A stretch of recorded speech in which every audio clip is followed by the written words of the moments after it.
Good evening everybody, welcome to the stream tonight. Scraperboard. Now what you might now be wondering is, if it's scraperboard, why is it white? And that's because it's paper. You can get scraperboard that's white, by the way. And then you can paint on it with ink and other things. And then you can scrape it off. But this is white because this is paper. Because I'm not about to try and draw straight onto the scraperboard, because I might scratch it, even though that's what I'm intending to do. I want to scratch it where I want to scratch it, not by accident when I'm using a pencil.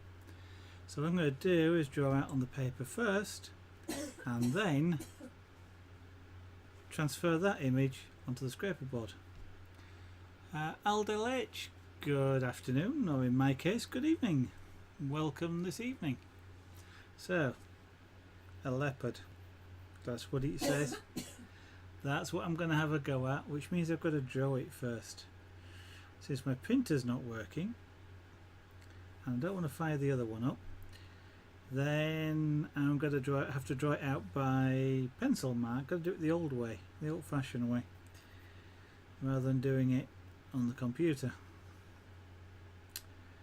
Which is going to be interesting because it's a long time since I've used a pencil and paper to draw with. So, leopard.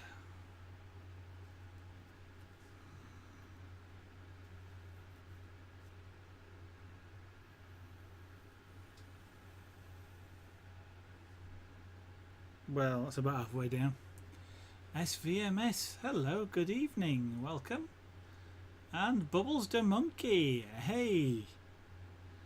Have you reinstalled OBS yet? I was listening this afternoon. Welcome, how are you doing? So we're going to go from about there to, oh I don't know,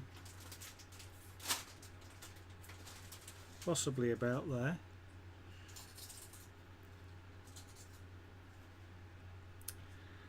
And so I want, oh I don't know,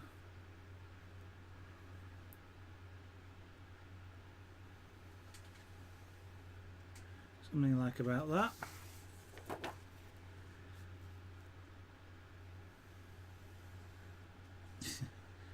God blimey, my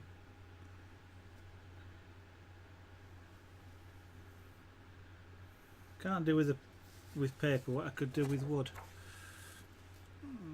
Yeah, I'm not bothered about this being tidy. So we're going from there to there. That's about halfway, so that's roughly where the eyes are. And that means that about halfway between there and there, that's roughly where the nose is. And then about a third of the way, that's roughly where the mouth is. Yeah, lots of stuff with sharp objects. The latest one was that one.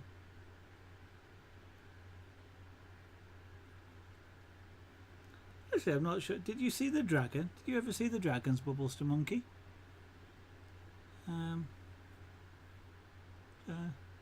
Quite simple really, but this was the first 3D carving I've ever done. This is supposed to be of a sleeping pussycat. It sort of resembles it in the face. It looks a lot less fox-like than it did when I first tried it. But for the very first 3D carve, I'm quite pleased with that. I'll show you. Okay. I know this isn't scraperboard stuff, but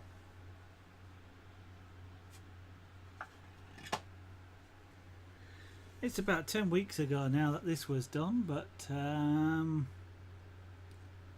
we go. A relief carve of a dragon. In this particular case, of course, Ruth the Dragon. SVMS. Thank you.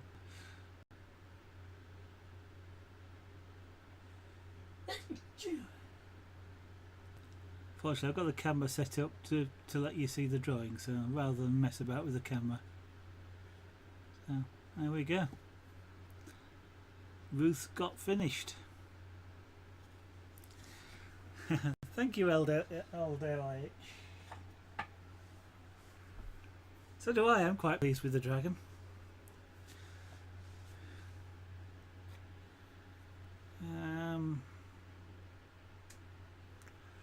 So the eyes are not quite, that's halfway, so they're about there is the centre of the eyes. Not quite halfway, but just in a bit.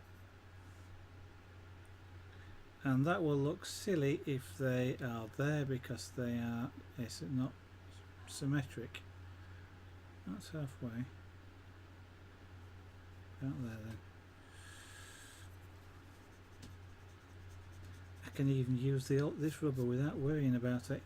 So they actually want to be about the same, he says, then promptly not measuring it the same. Yeah, so about there.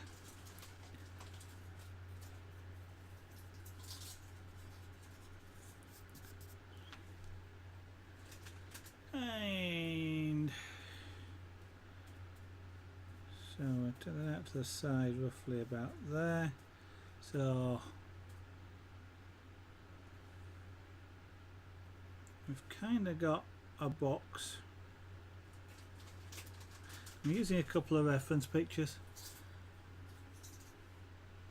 for this. That's about the inner of the eye. We've got another about there, which is the so we've got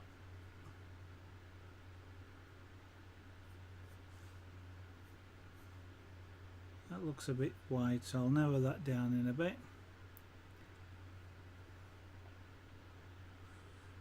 Down to about there, so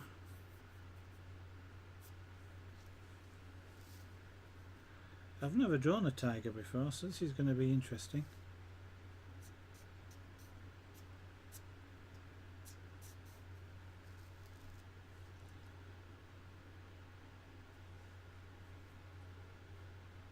So now that's about the nose point.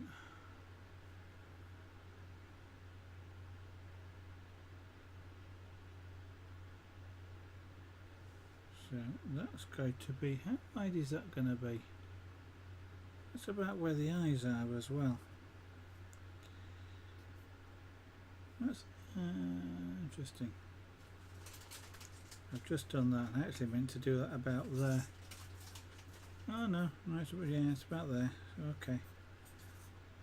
See the process now of drawing. Yes, okay, LDH. Oh, hang on a second before you do that. Of course, Moobot's in the in around. So what I need to do, if I remember rightly, is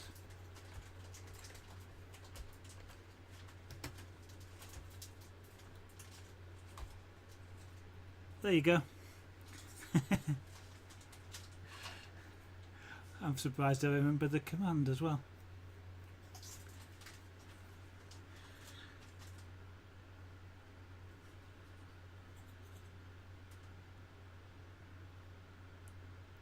So we're going to go between about half and half, so that's about there. So we've got a curve around there.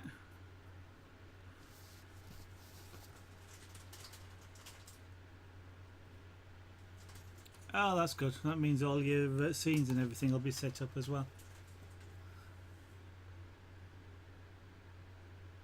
Ah.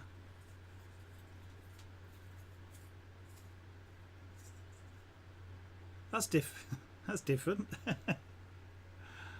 Now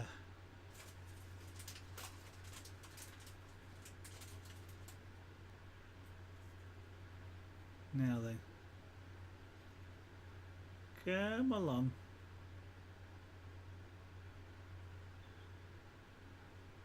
I don't know if this thing is okay. That's that. That's the adverts.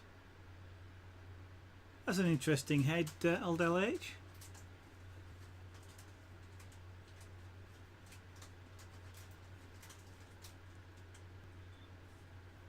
Aztec. Yeah, it does kind of resemble Aztec stuff, doesn't it? Yeah. Very good. Thank you for showing it. Okay, Paige. Thank you. Get back to my reference picture. I was going to turn this over.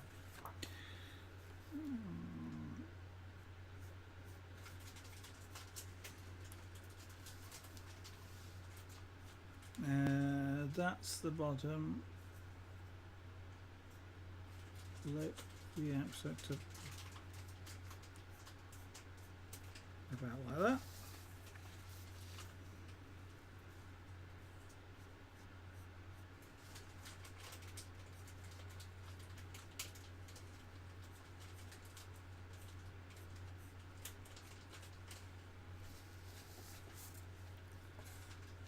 Uh, 3D Block, good evening, welcome.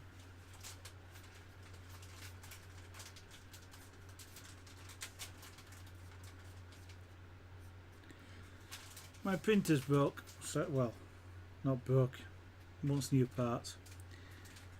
So you're actually seeing me use this funny thing that's got a pointy end and makes marks on paper. I know it's unusual, but mind you, this has got a pointy end, and it probably would make marks on the paper as well. But I'm about to use this one, not that one. Yes.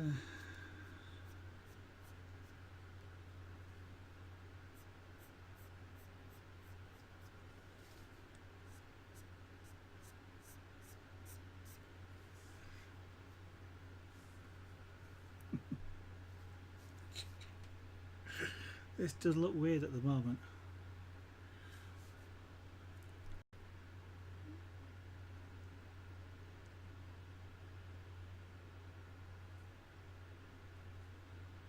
Okay.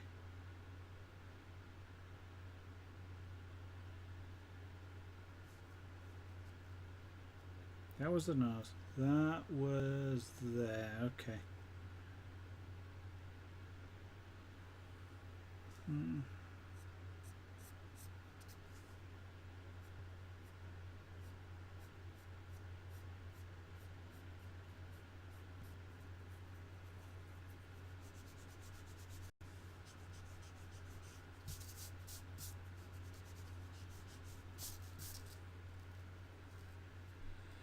Yeah, I kind of had to search around for one as well. I very rarely use one. I should do more. I've actually got a set of pencils as well. All the various hardnesses. We'll refine that a little bit in a while. So we've got something, yeah, about there.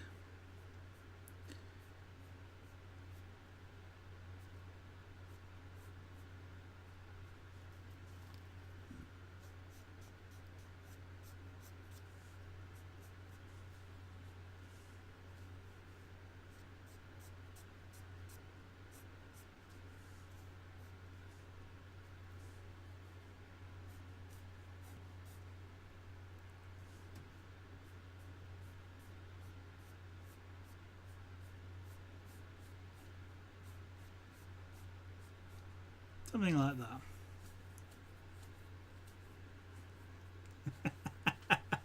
Oh, I might take a watch of that then. It's dried a little bit more. You've had the fan on it, have you?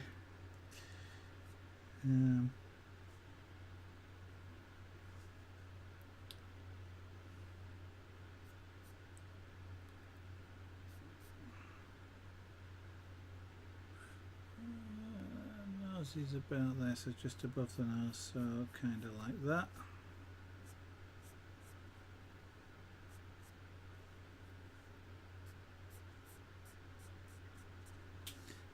Right, I've done a daft thing here. I should really have put the eyes in first.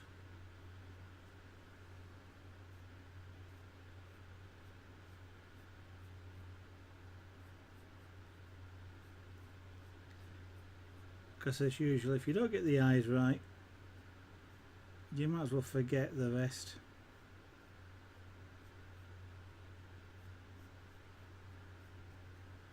They look too... no, not bad. And then we've got there down to about there. Yeah.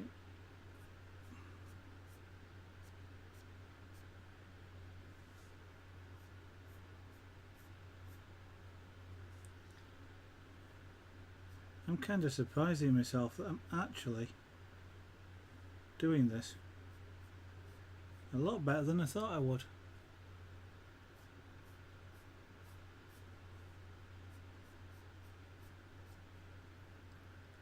Captain Derby, good evening, welcome. Oh, that's not bad. Linseed oil obviously dries. That's too slanted. In fact, it's not meant to be slanted at all. It's meant to be like that.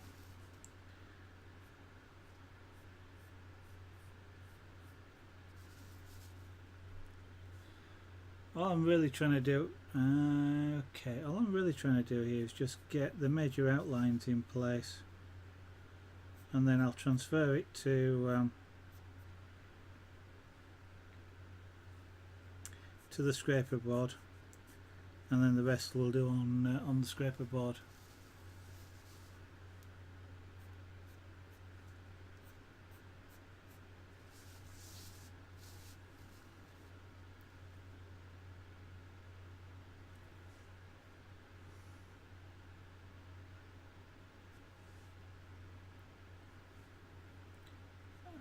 So that's there, and then we kind of come down, and then sort of roughly from there. So now that's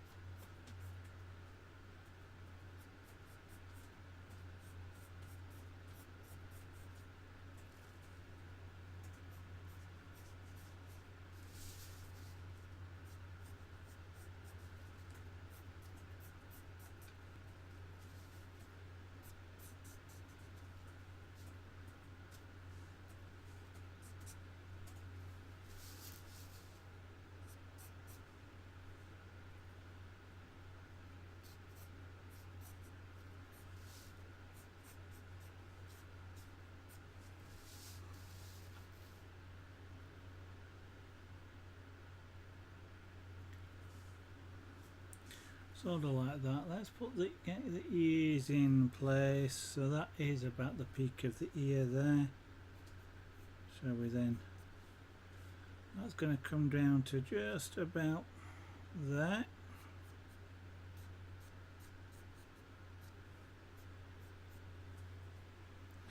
Something like that.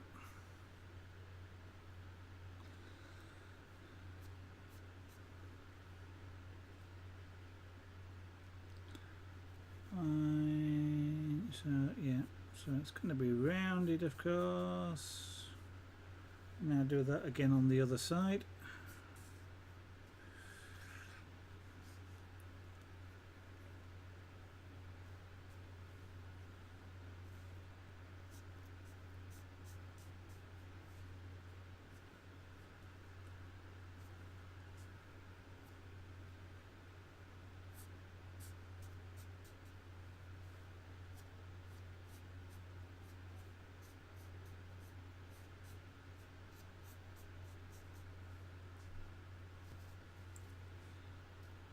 And then we're going to have the body basically comes off of there, sort of roughly like that.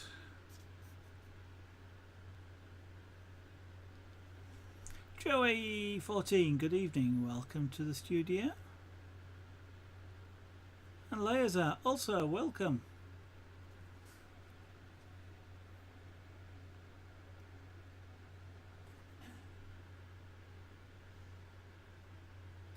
He looks a bit chubby in the face.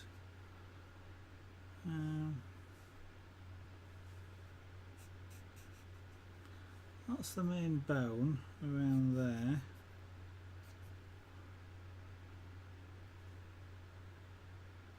So we've basically got the skull and jaw is really kind of around there.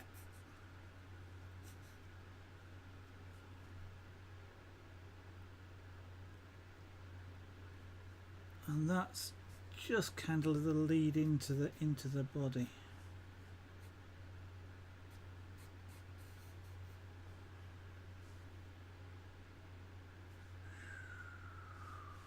Yeah, about that.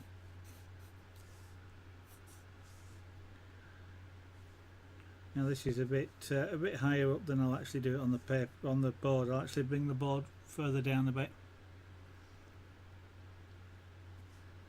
So we'll take that up. So it comes up like that.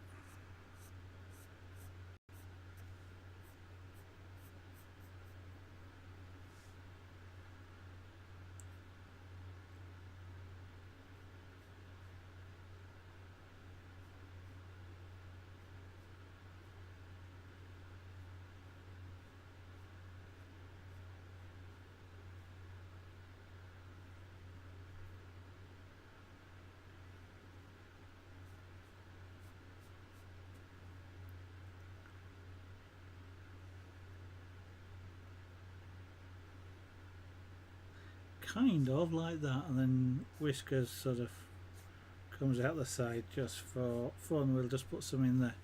So if I turn that round,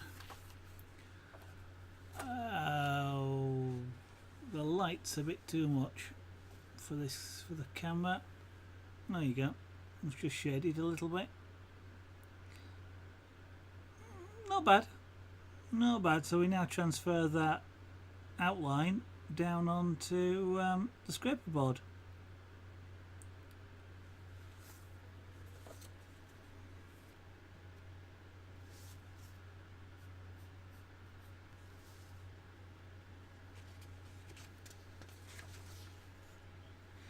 Well, yeah, and I've got an interesting thought here as to whether or not this actually, because this is a leopard,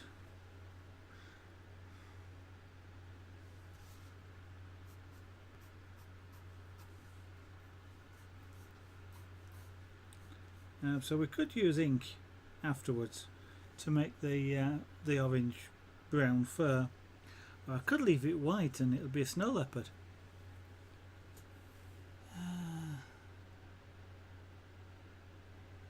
Super Speedy, good evening. You've just finished League of Legends. Okay. Thank you, old LH. Actually, I need that pencil out because I'm going to need it with trace down in a moment. So, scraper board.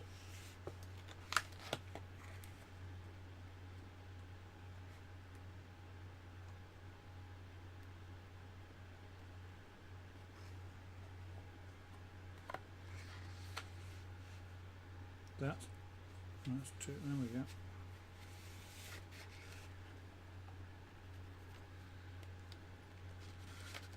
Fluffy Twiglet, good evening, welcome. Nice to see you back again this evening.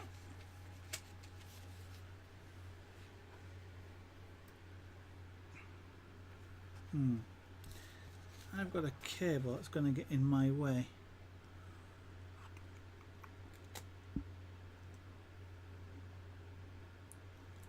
See if I can ease it that way a little bit without disturbing all the setup of everything.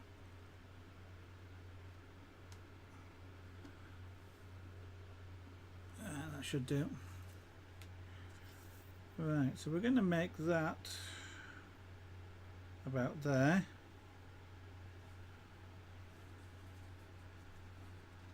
So I shall fold the bottom over.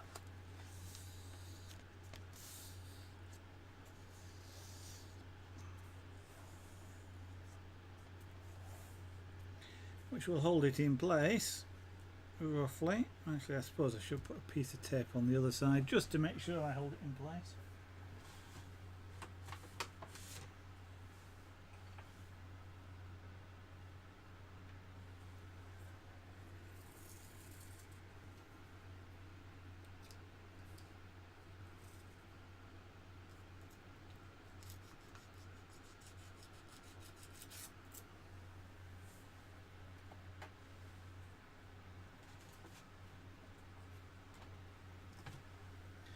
The fold itself will hold things, stop it moving up and down, but I want to stop it sliding side to side, so just put a little bit of tape on the back. I'll stop it sliding now. I need the trace down.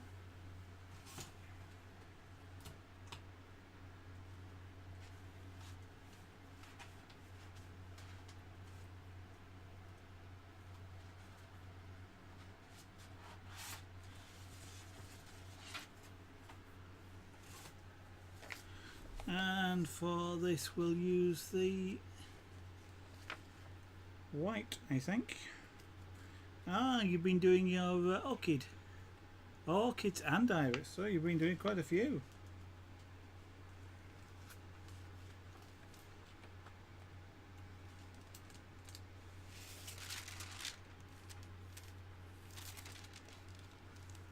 I think it's that way around.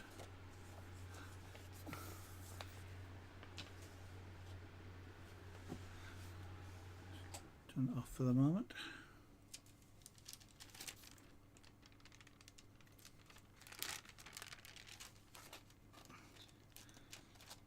Yeah, I think. Oof. Let's see if I've got this the right way up to start with. I think I have. So there. And let's just check. Yep.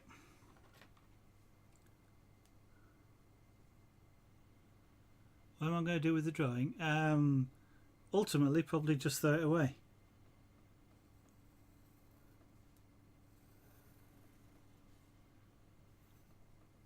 No particular reason to keep the drawing once it's traced down like this.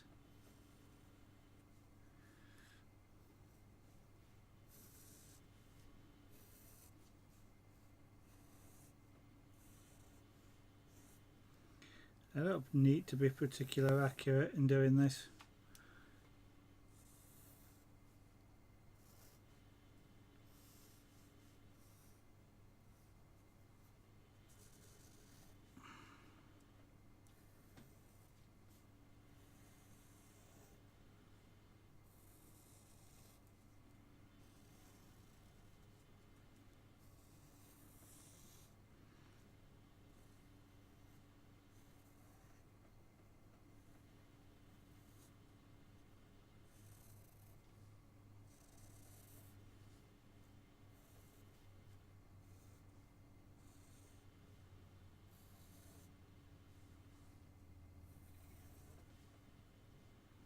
The idea is just to provide me with guidelines.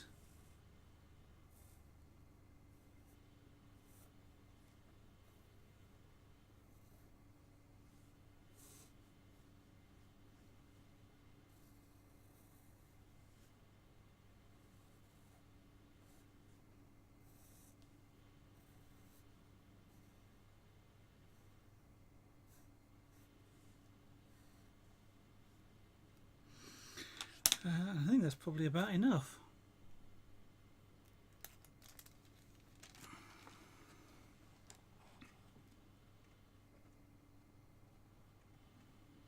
Yeah, that'll do.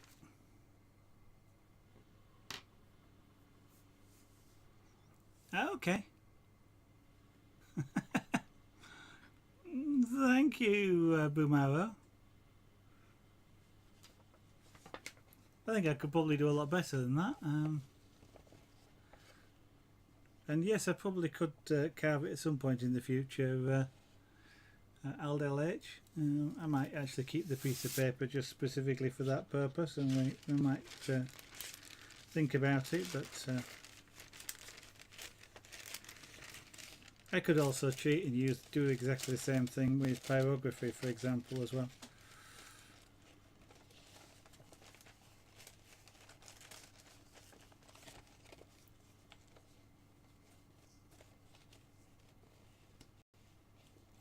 Yeah, that's right, Laser. That's all in your imagination, Boomara.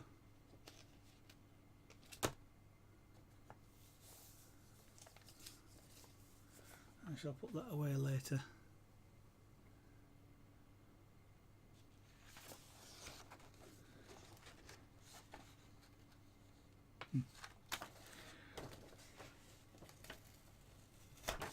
Right, so I don't need the piece of paper and I don't need the piece of sticky tape either.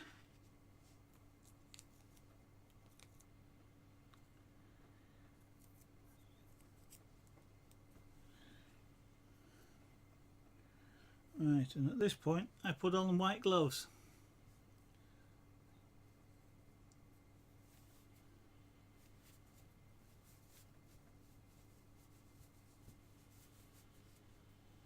Yeah, just a couple of them, fluffy twiggler.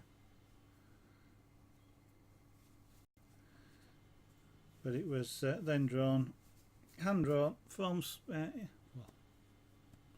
scratch. If that isn't a pun.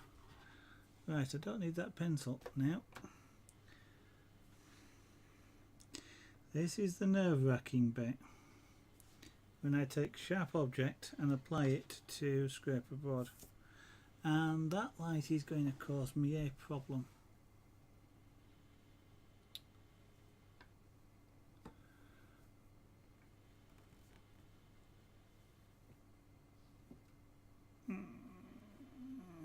Excuse me, I'm playing about with the light because I'm getting I'm actually getting a bad reflection, glare off the yeah. I keep saying I should get the easel out and just hold that tipped up like that.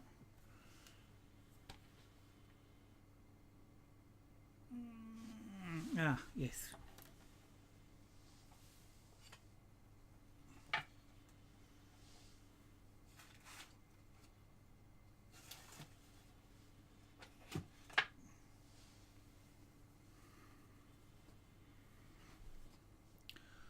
So I'm just going to do is just take a piece of non-slip mat,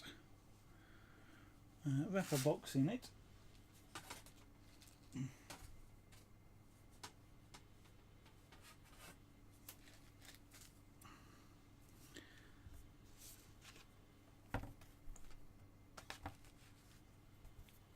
and just put it underneath there. That's not too bad. Let me move you. Actually, what I'll do is I'll give you a top-down view. So, excuse me, if you get bothered by motion sickness, you may wish to look away for a little bit whilst I just move the camera.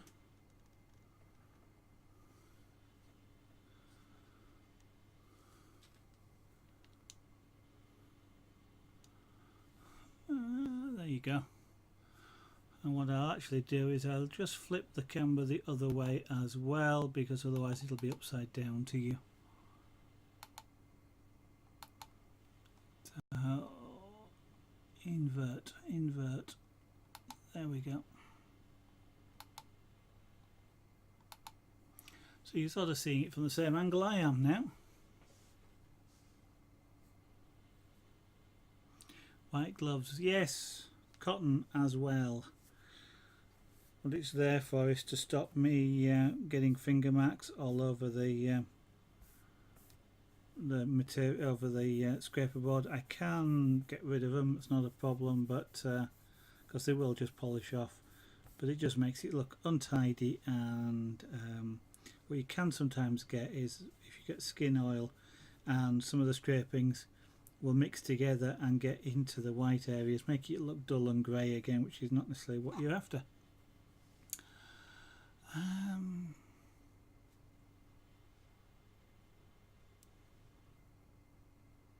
Oh, just general search on the internet, fluffy twiglet. Not nowhere in specific. Just look for a few images that I like the look of, and then drew from them. I actually have no idea where they're from, but as I'm drawing it from scratch, it's not particularly an issue.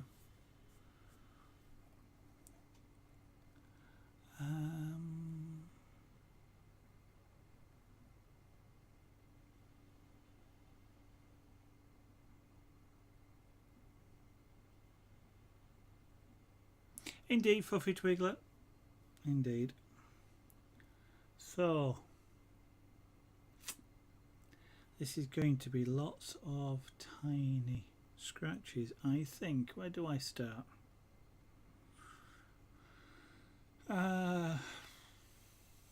Let's start with the nose. Let's start with some better glasses on. That will allow me to see this a bit more clearly.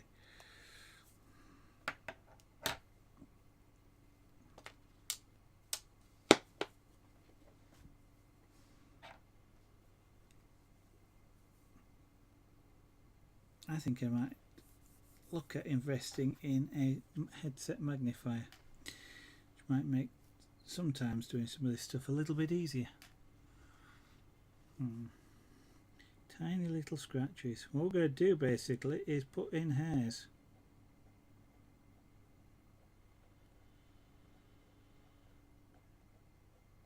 And hairs are very fine on the nose.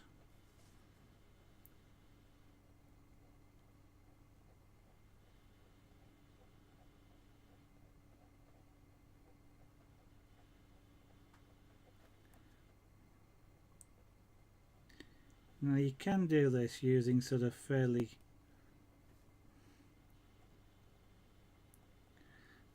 large scratches and use sort of newspaper crosshatch techniques to do it.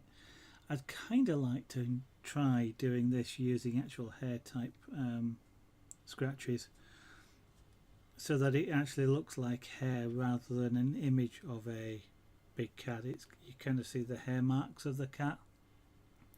Now tiger hair is quite short anyway, but you're slightly out of focus. Okay.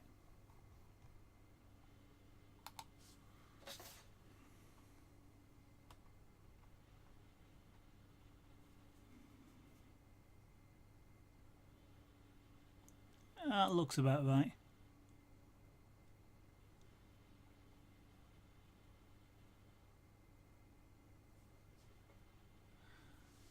Now, of course, Laser, the problem with this is you don't draw them. That's the trick I've got to do with this. It's an inverted image, so you don't draw the black spots. You miss out the black spots, and that's the thing.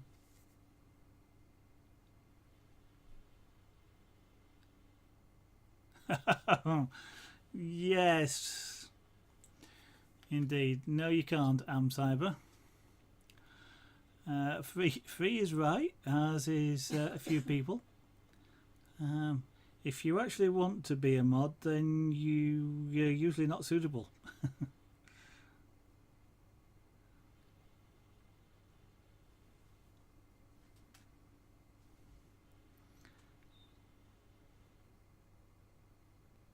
Hopefully that focus is okay. So, so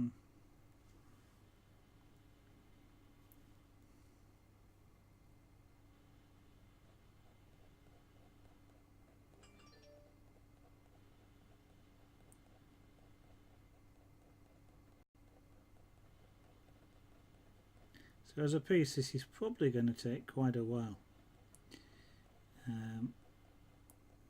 Trying to do it this way, but I am hoping it will actually be worthwhile doing.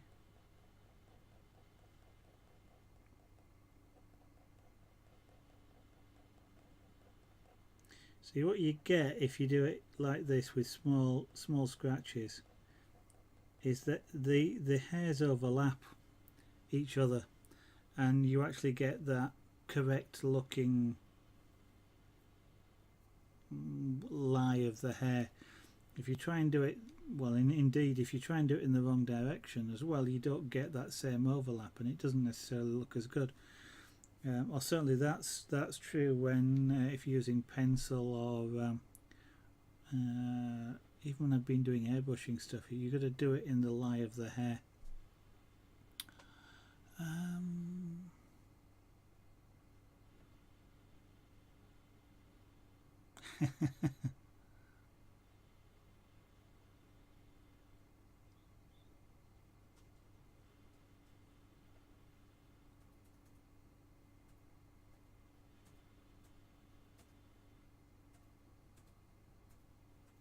Yep, okay, that's not a problem.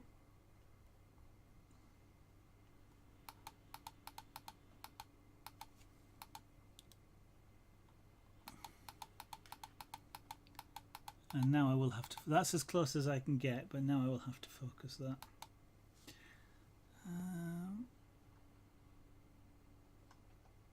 There. That's about as best as I can get, I'm afraid.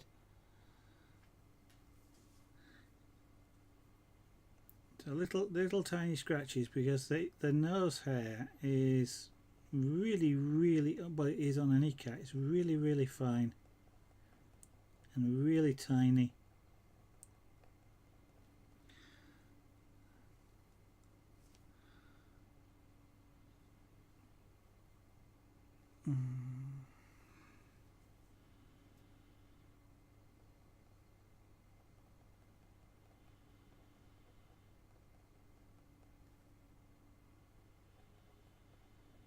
I can see part of the problem I'm going to have is tools going blunt.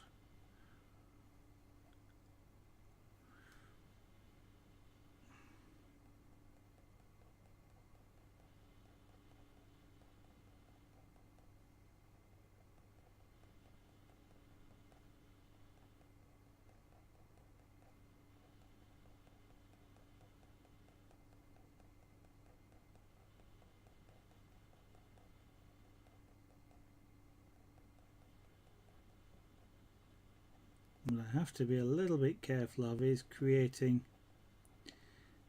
lines, well, sort of not lines that are actually there, but lines because the start and stop of the little scratch is in the same place.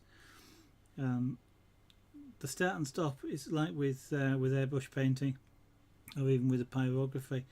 This kind of has a similar thing in that the start and the end often are slightly deeper when you scratch, and therefore it's slightly whiter. And airbrush has the same thing. If you stop when you're spraying paint, you'll get a larger blob, and if I'm not careful, I'll get the same effect on here, and I'll actually get lines which I don't really want to have. So the lines aren't real, they're just the lighter ends of small lines that just happen to all line up together.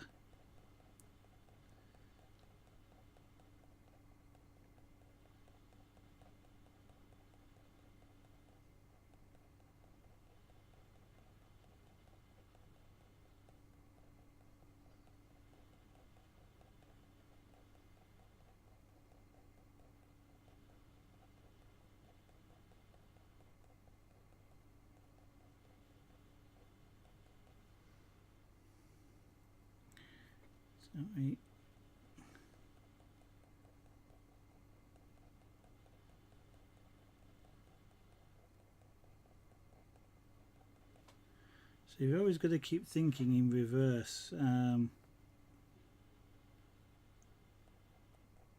because the dark, the black areas you have to leave alone. I mean, yes, I can put black ink on afterwards, but it would be nicer if I don't have to. So you're kind of thinking backwards. Black areas you've got to leave alone. You can't scratch them at all. So people, you tend to think of when you're doing this on white paper, you tend to sort of put darker stuff on and get darker. Here you're starting on black paper, getting lighter, and it's kind of a thinking backwards.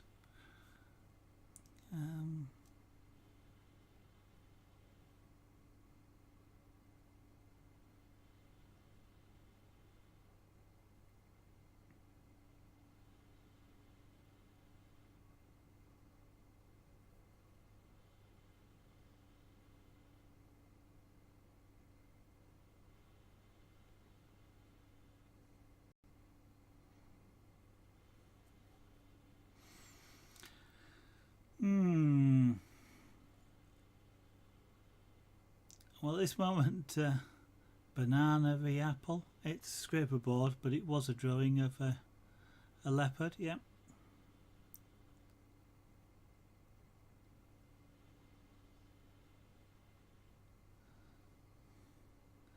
Alright, next time I will remember. Oh, I've reversed it. Where's my pen? No, I didn't. I did do it right. Next time I'll put a title there just under me as to what this is, I think. Just Jessup. Good evening. Welcome. I haven't seen you for a while. How are you doing?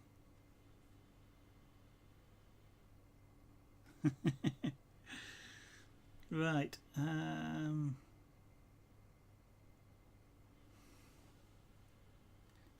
The fare from there joins in. Right. Okay.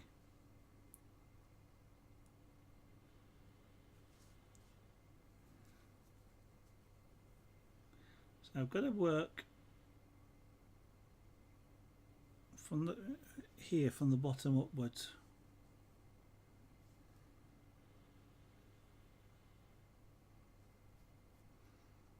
And that's more that sort of shape. So I'm kind of got an outline just around here.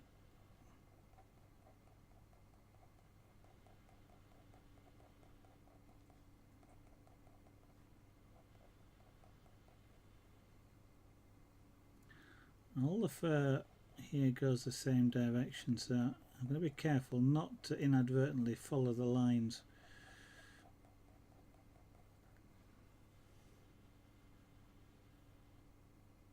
Yeah, so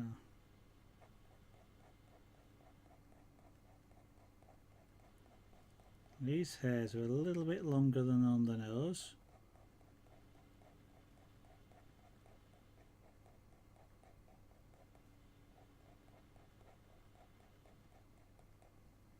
Now I really should do a bit more around there before I come up into this area, but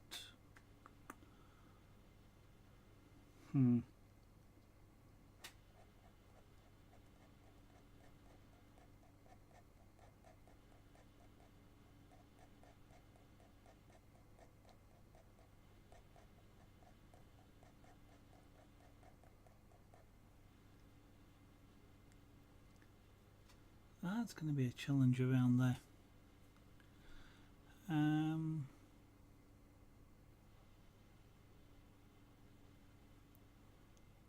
You're just getting over the back to cold. Oh dear, you got a cold from yeah, I can imagine that happening. You're listening through your desktop sound and not headphones. Why's that? Oh, okay. No, I don't do that very often, Laser. Hot Mama is here. Hi, and Captain Fuzz. You're cool. I'm not.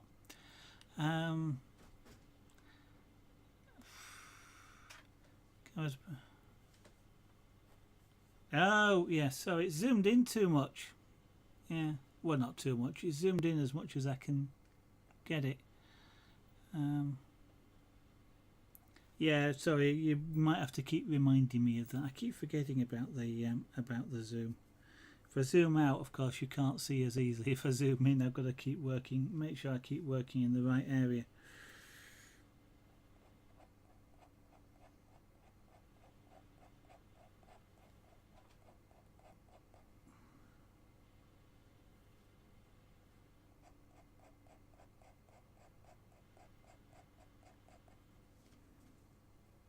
So I've done it again, haven't I? Oh, right, I've done it again. Oh no, you can just about see.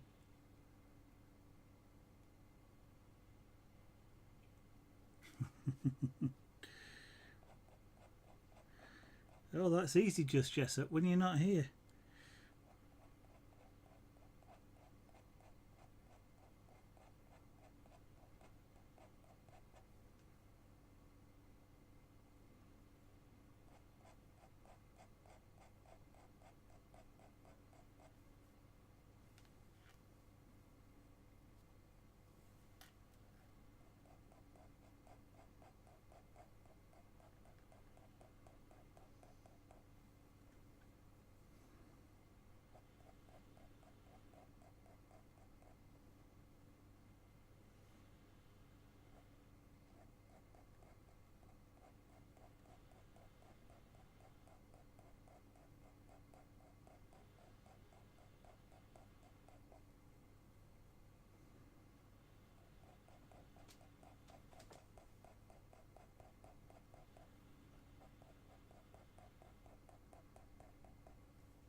Yeah, I will do, because you're getting a lot of noise on the camera there.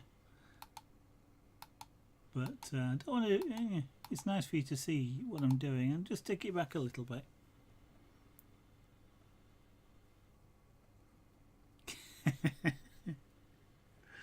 Oh, I don't think you're that bad, 3D, but.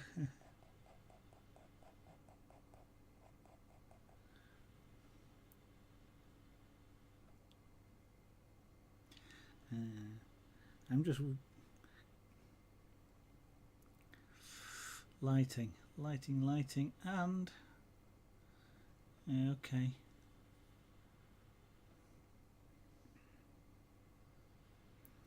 This is going to be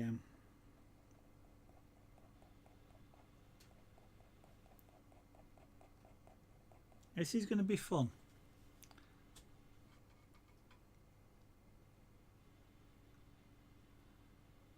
Oh no, I do that from time to time, but I mean at this point in time, I am literally just trying to get hair. So there's not, I'm not quite sure there's that much commentating I can do on this.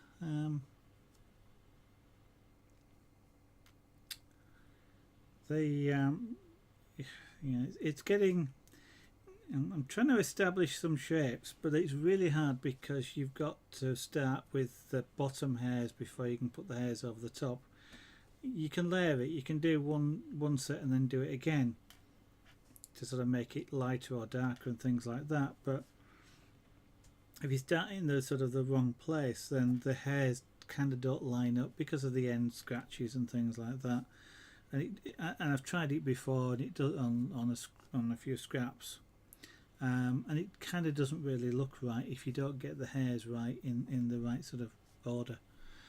And when you've got to leave the spots, I suppose I could with the spots. I can go back over afterwards with black ink, so I can sort of cheat, because it will be really hard to get the black in there.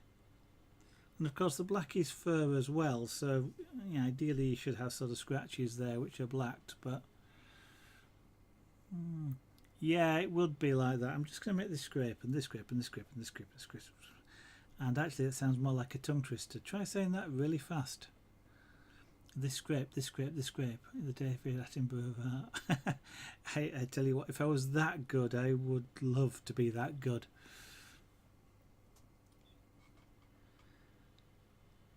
There is something though about about animals, and about when you get the eyes of an animal, just how powerful an image it can become. And that's if you can capture the eyes, then and I'm kind of not looking forward to it, but I am kind of looking forward to it. I think we probably would. Well, we may use ink on those as well.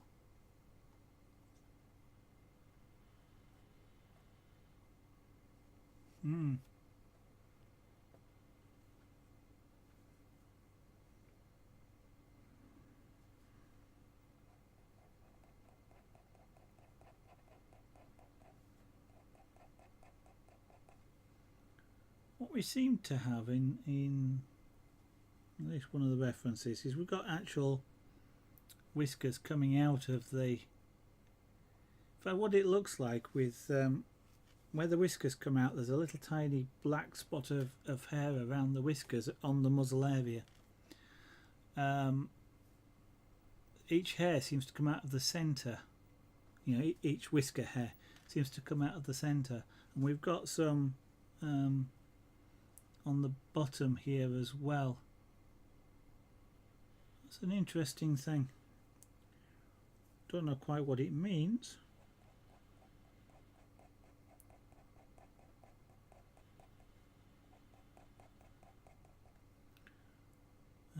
So in that sort of arc around there. Okay, so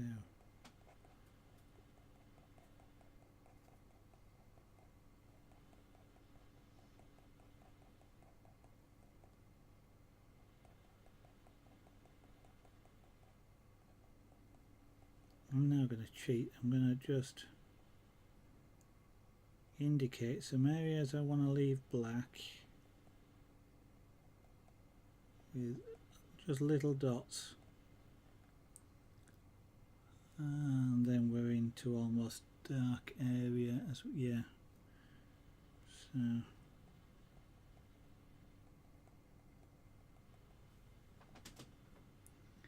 I don't really just need an odd yeah. As you will notice, I sometimes talk to myself in slightly cryptic sentences. I'm not sure I particularly understand what it is I'm saying myself, but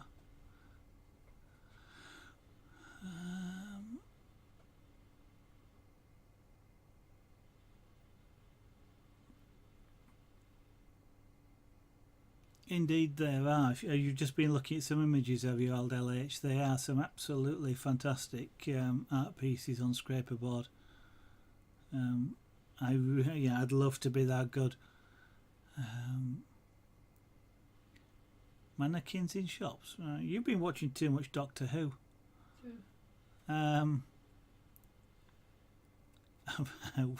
Weeping Angels. Yeah. Yeah. What? Autons. That's what the mannequins are, aren't they? Autons. Anybody watch the new series then that just started this weekend?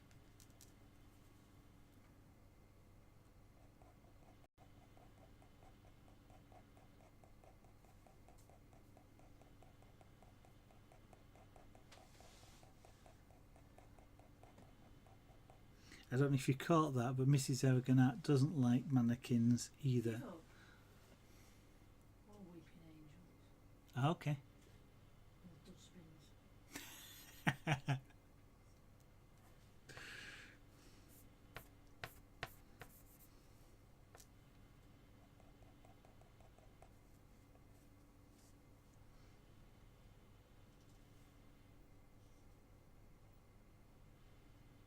Yeah.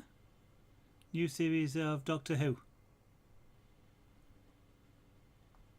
If everybody liked the same things, then you'd never have any different TV programs to watch. Rainbow Unicorn 69. Thank you very much for following. Yeah, Mrs. Back indeed.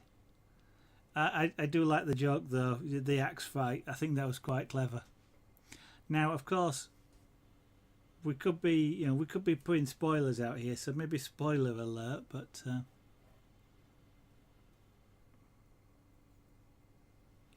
I guess I just like all the time travel stuff and things like that as well. 3D block. I mean, usually I like realistic sci-fi, and I kind of don't really think the sci-fi of Doctor Who is particularly, the theory, if you like, is particularly realistic. Other than like things like Star Wars or Star Trek, sort of feels as though it could be realistic, but you never know what. I just like it.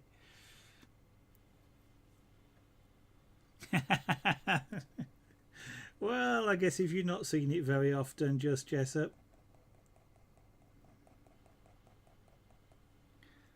then you might not realise what it is.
CSI. Yeah, I watched quite a bit of CSI. Watched all three series of it, and then I kind of got,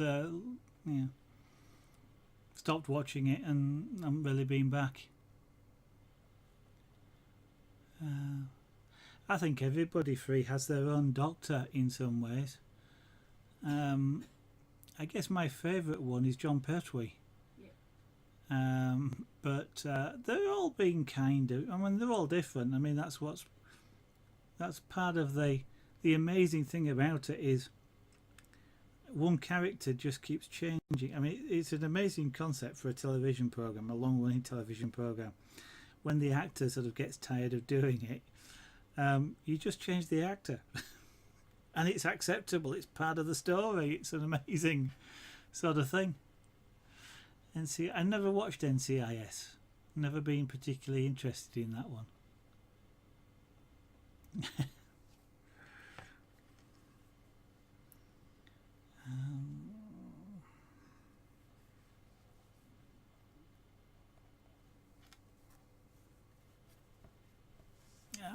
Where am I on? There. Okay. Just make sure I'm still on camera.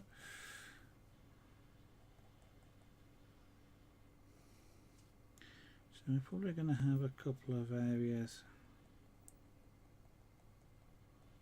There.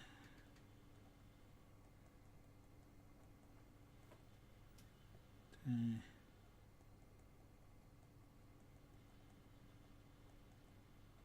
Making is I'm sort of just dotting, making really tiny scratches effectively, just to give me an indication of where to go. I can virtually not hardly see them here.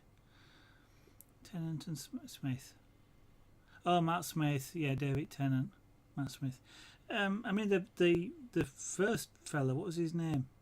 Of the first one of the new BBC series before those two, before Tennant. I'm trying to think of his name now. I think he only played a season, didn't he? He was quite good as well.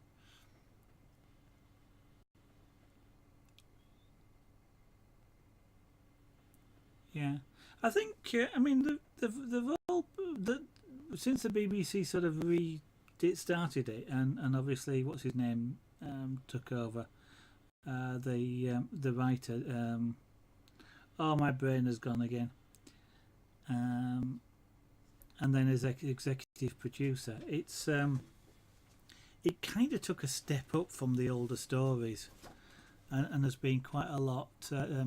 Yeah, Christopher Eccleston as the actor. Yeah. The earliest one I remember is probably. I don't think I saw. Well, don't think I saw Patrick Troughton. He's the second. Is he the second one? I think John Pertwee is probably the first one I saw. Stephen Moffat is the writer. You see, you guys are my memory now. Yeah, Stephen Moffat. And Stephen Moffat. Yeah, that's right. Yeah, because he's now moved on to other things, hasn't he? And it's the other fella now, and it has got a little bit darker since he took over. Is that going over your head?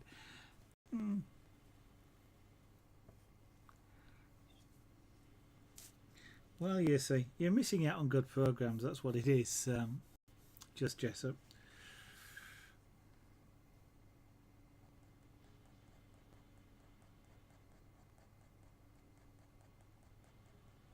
Now, this white marking that's on here is effectively will rub off quite easily.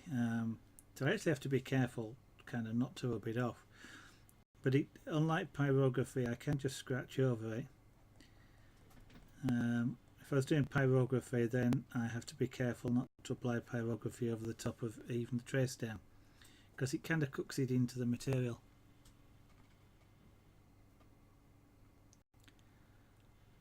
Yeah, there's an interesting. Well, it's an interesting twist on that. On it, I am quite. Well, of course, the end cliffhanger was an interesting one, wasn't it? With the disintegrator from a Dalek. You see, spoilers.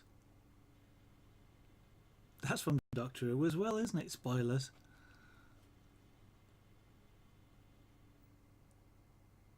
Oh, I like Red Dwarf. There was talk about them potentially doing another series, or possibly a film.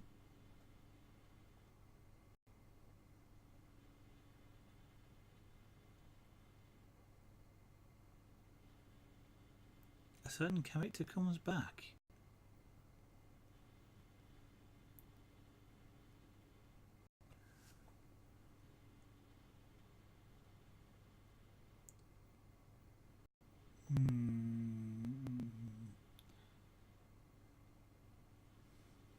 I don't recall getting a hint of that Trophy Twiglet, but I can think of a certain character, knowing sort of potentially what's happening actor-wise in the future. Perhaps gives you a.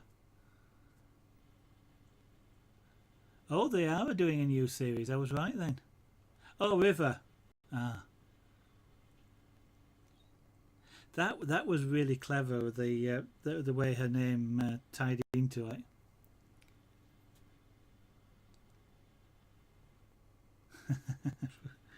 River, yeah, River is a really good character.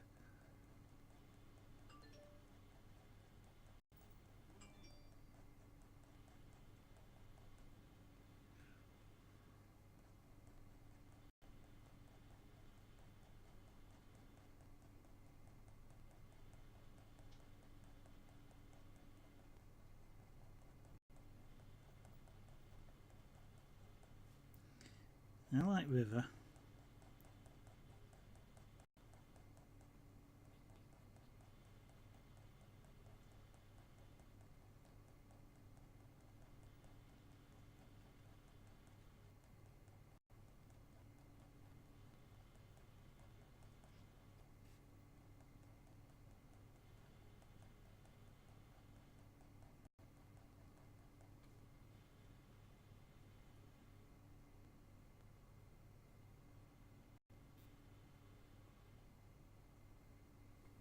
Okay, you've seen more than I have then.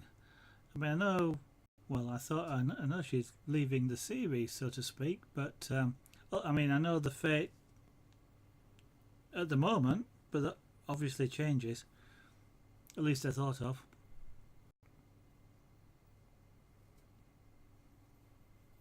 You've got to. You've remember. Oh yeah, I had to think which one was. Scraperboard. Yes, I do. Aldel H. Okay. Let me zoom out. I will show you some of the other Scraperboard work.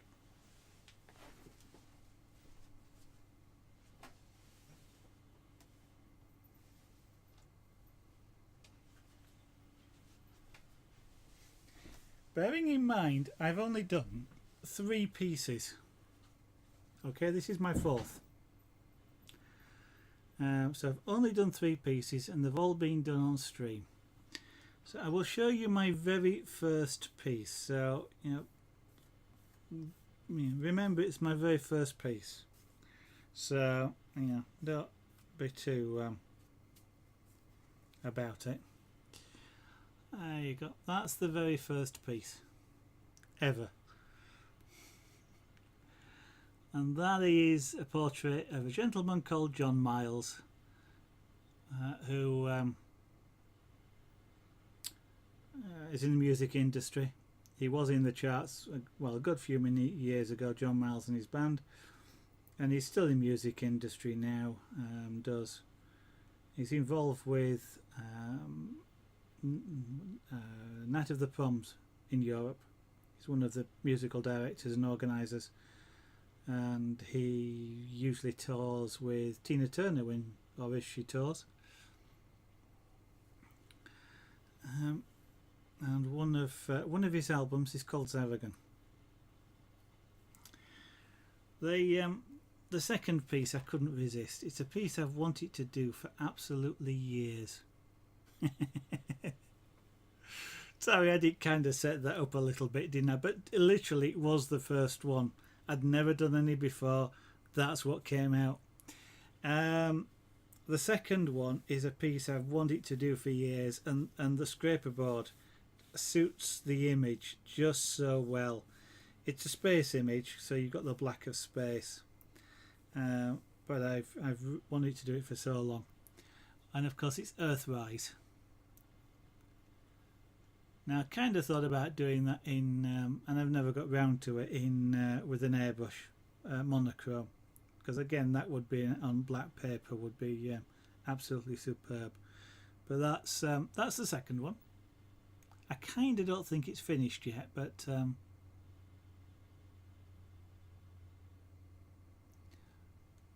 I may do a bit more to it in the future.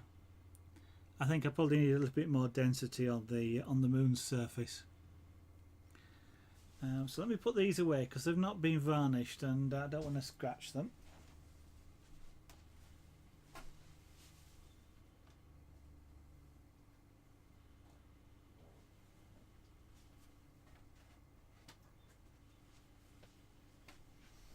Now the third piece, we tried something a little bit different after it had been completed, and we applied some ink. So that's the third piece, and we applied the ink to the grass area. I still haven't decided whether this is daylight or night time. I'm not sure I can. Sometimes it looks like daylight to me, and other times it looks like night time.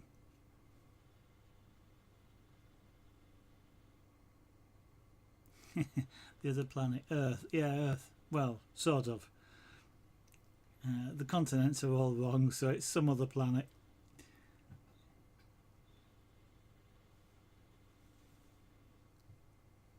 I shall put this away. And of course now we're on the fourth piece. Yeah, it does have this a moonlight look to it, Frey. It's just it's a little bit light for moon. Well, I suppose bright light you perhaps get the green looking grass. Yeah, I'm just not quite sure. I did think about that as UK dig. I mean, there is a little bit of reflection in the windows. It doesn't show up on the camera, but you can see it here, sort of a little bit of reflection in the corner of the windows, a bit external light, so whether it's sunlight or moonlight. It kind of has a slightly abandoned feel to it with the open door, so I'm not sure I wanted to put a light source in there at all. And good evening. Yes, good evening. Okay, I shall try and remember to call you Dig. So I did sort of contemplate the, as you said, the light source in the window, but it was kind of like it might be overpowering as well, because a light source, of course, is just white unless I applied ink and coloured it sort of orangey, an orangey colour, an orangey white colour, so like a candle or incandescent light. So and it would tend to sort of really white out a window, so, and then you start to have to see internal details as well. And it just struck me as, no, it would perhaps be out of keeping of the image. Hey, whichever you prefer, whichever you prefer, Dig.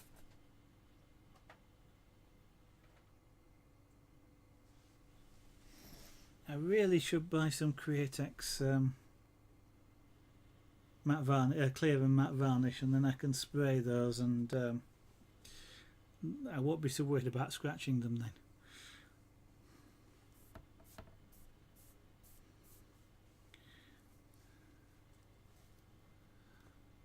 Okay, I'll zoom this in a little bit. Okay, just a bit, just to give you a bit more close up of what I'm doing. It's interesting. It looks a bit darker on the camera screen than it does actually in real life here. Um,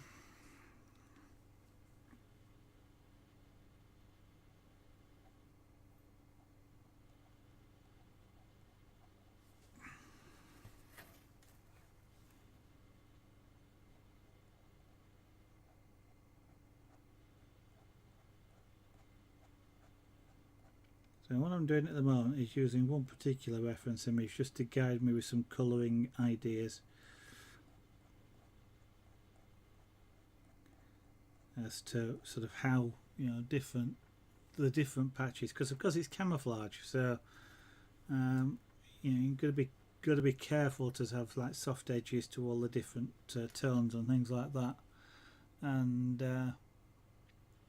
where this sort of, because the image I'm looking at is of a tiger, so you've got the browns and orangey brown colours.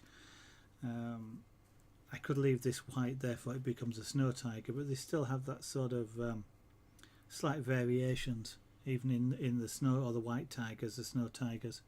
It's the snow leopard, isn't it? Yeah, snow leopard. I'm doing a leopard, not a tiger. Whether the faces look any different, I don't know. I am looking forward to it as well, Tig, because I have absolutely no idea how this is going to turn out.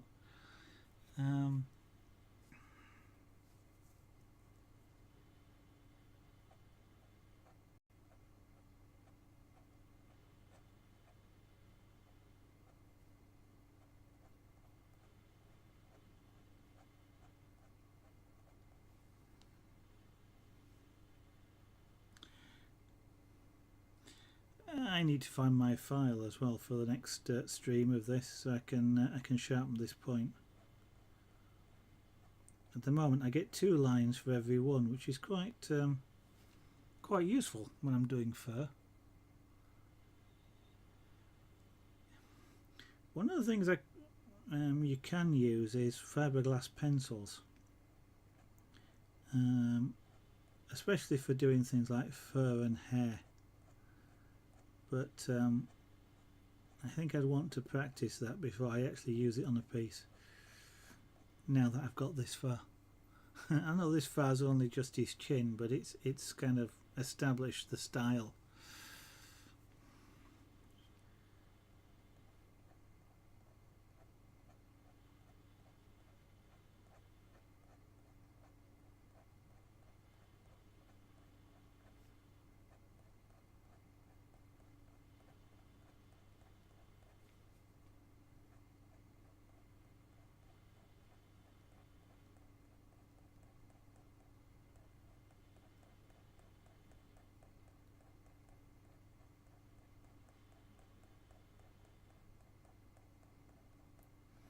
I am actually going to really enjoy doing this.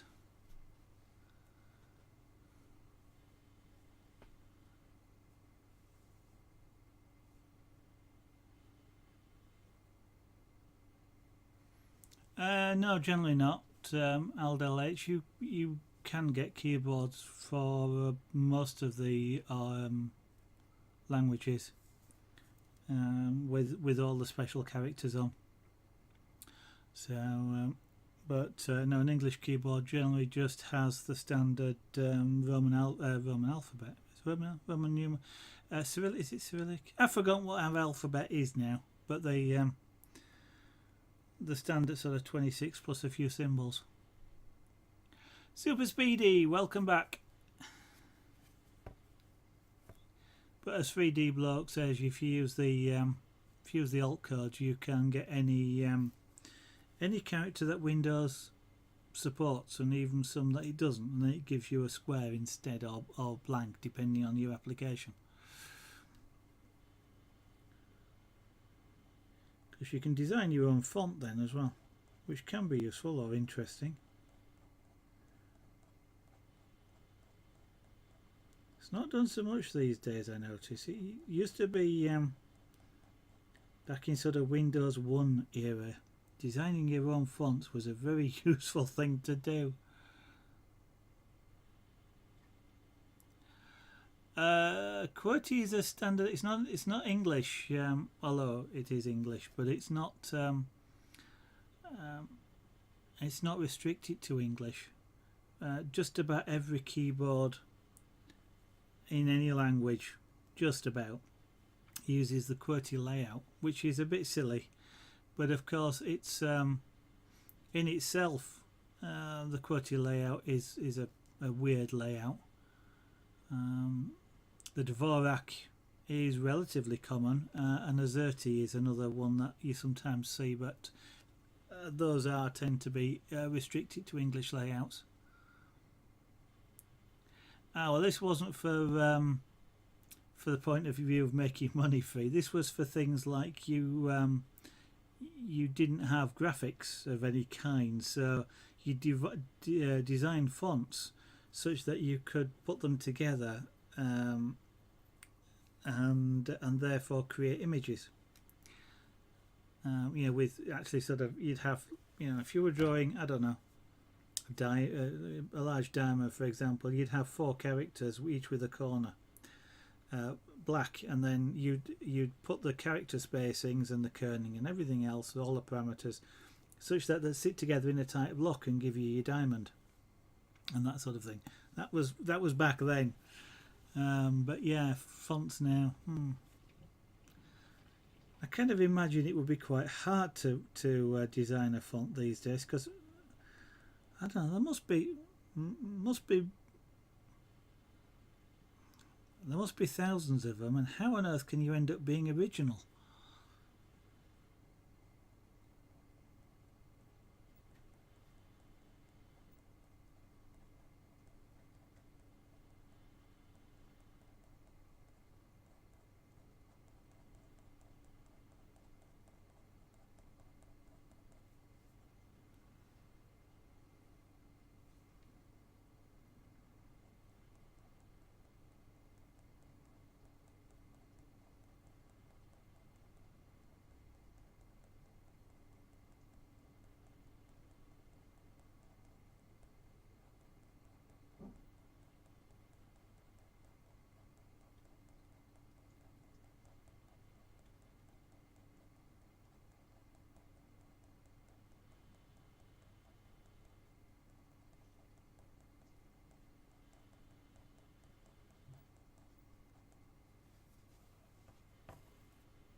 So shading wise with this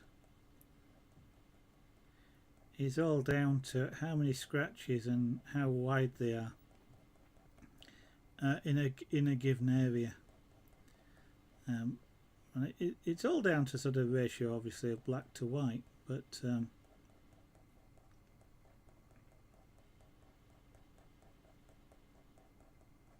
it can be quite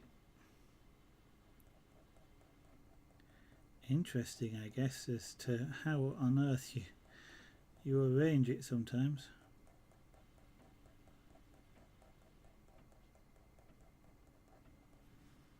And of course I've got to try and not be too smooth with all this colouring, because it's random and it's fur and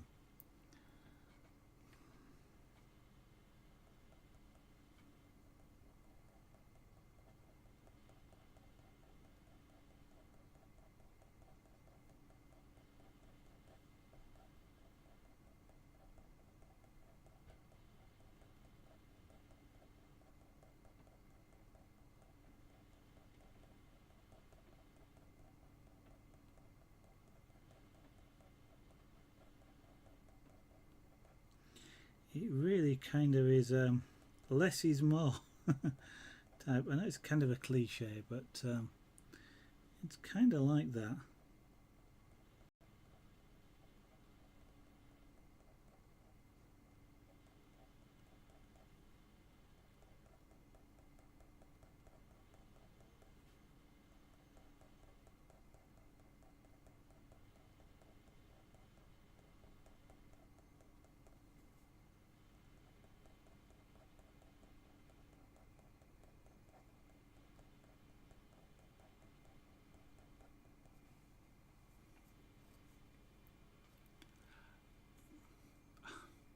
with a paintbrush.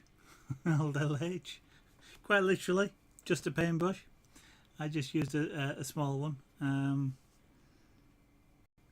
That well, literally a cheap small one that I happened to have lying around, and just all that green, for example, was 3 drops of ink.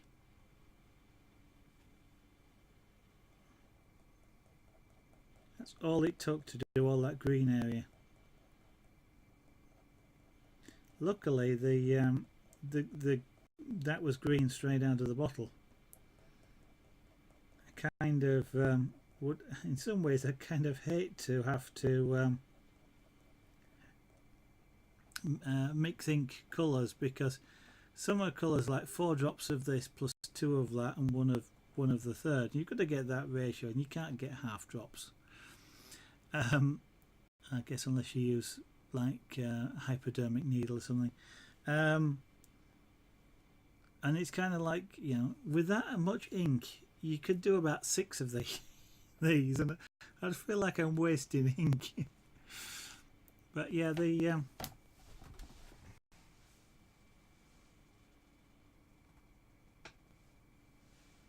we go. That's the now of course you can't read it because it's backwards, but that literally was the ink itself. It's not quite as bad price as printer cartridges, but it's still not cheap stuff. But given how little I actually used, it would probably last me for years, providing I can use it neat.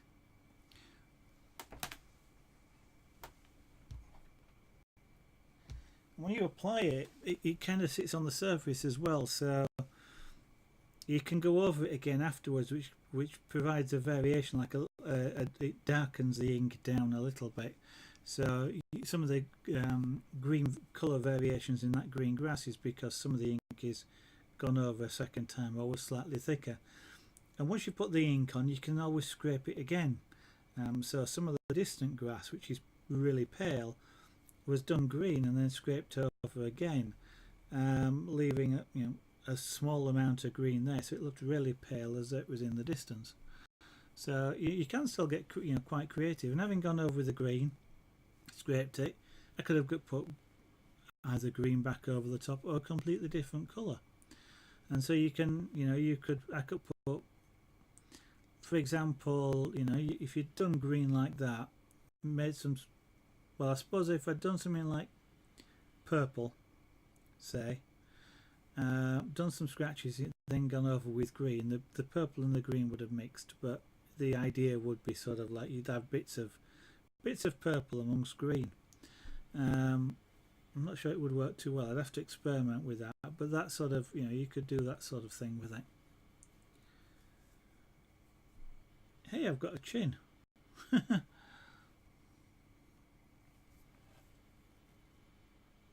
have a chin on this cat. It wants to be more shade, but yeah, it's not a one-time thing or anything like that. You can just keep going with it. And indeed, they actually give you black ink as well, so which is supposedly the same or similar match of colour to this, so that you can you can effectively repair certain areas. You lose the surface texture, of course, and if I was to do a large area and then try and repair it with black ink, you would actually still see it, because of the texture that's underneath it. But then if you start to scrape over the top of it, then you start to lose some of that. So that's how you repair this sort of stuff. Now then, I want to try and get some. So some of this I'm going to go back over, because I want it lighter, darker. I want more density in there, longer bits of fur. But for the moment, that will do.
So that's going to be about there.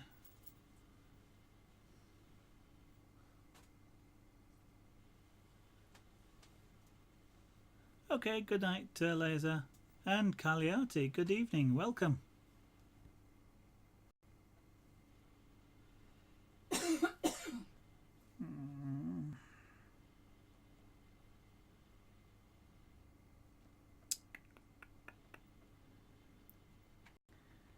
we'll start way about there.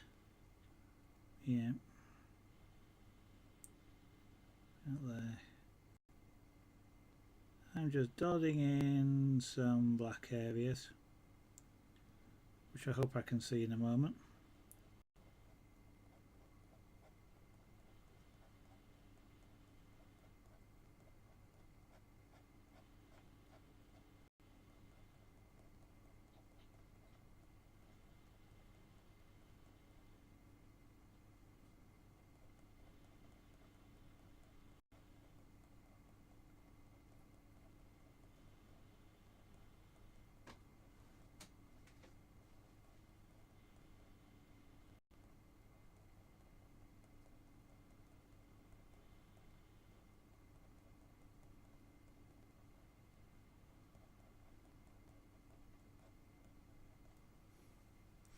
Oh, I'm doing quite well, thank you very much, Cagliati. I am enjoying myself doing this. I hope you're okay as well. So that's going to come around in like a curve from about there, and we've got black areas underneath. Yeah.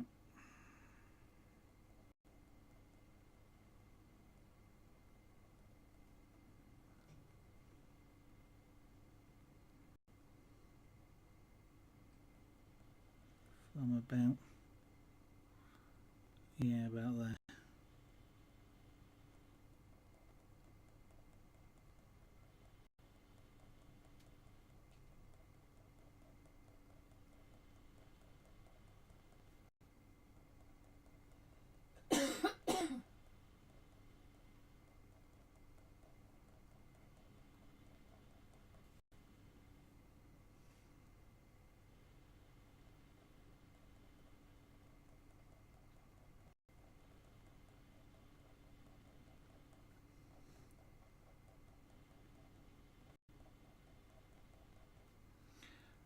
Whilst I probably end up doing a completely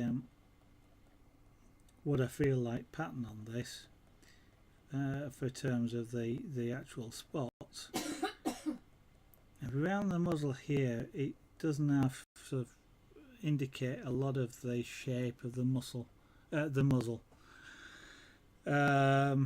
the sort of the between the spots sort of colours and things like that. So I'm sort of half mimicking what I'm seeing, just because then I can follow the shapes.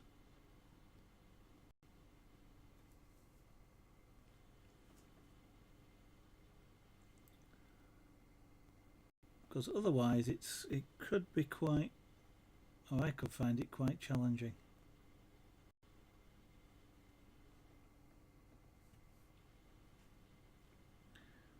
Now the useful thing is that because I'm leaving the black, I can sort of start without working from the bottom all the way up. I can start from the bottom of a coloured area. So that's round about there. So yeah, and it will be from about that sort of distance. So.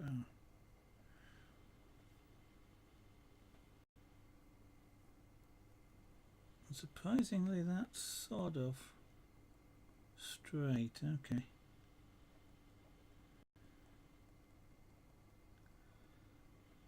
Over to about there. Right.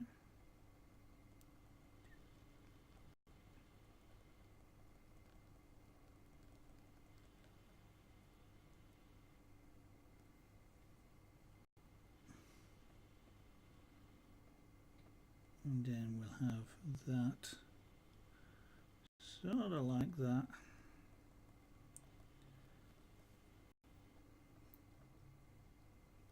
Actually, it's probably taller. It's probably about there. And it's in line roughly with that, so that will go up to about there, like so. And if you made sense of any of that, please explain it to me.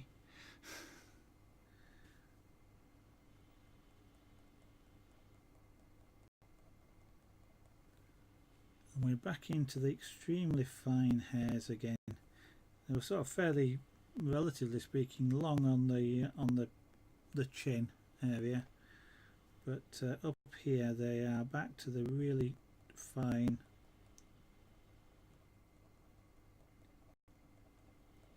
hairs.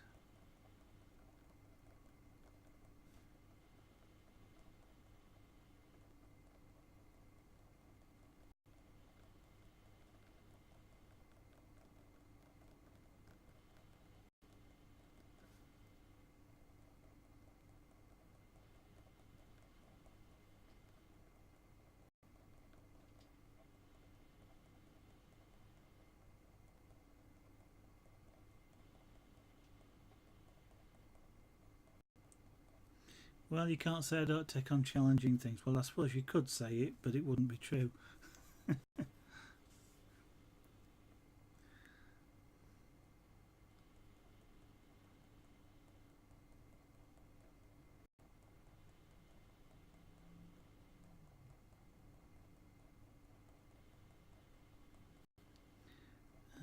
don't know if you're... Well, you did mention you were going to stream tonight, Free.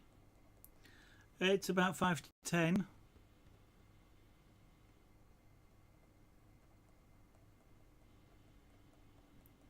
Hey, that reminds me, I'm still hosting you. That's a good job Twitch knows to play my channel when I go live.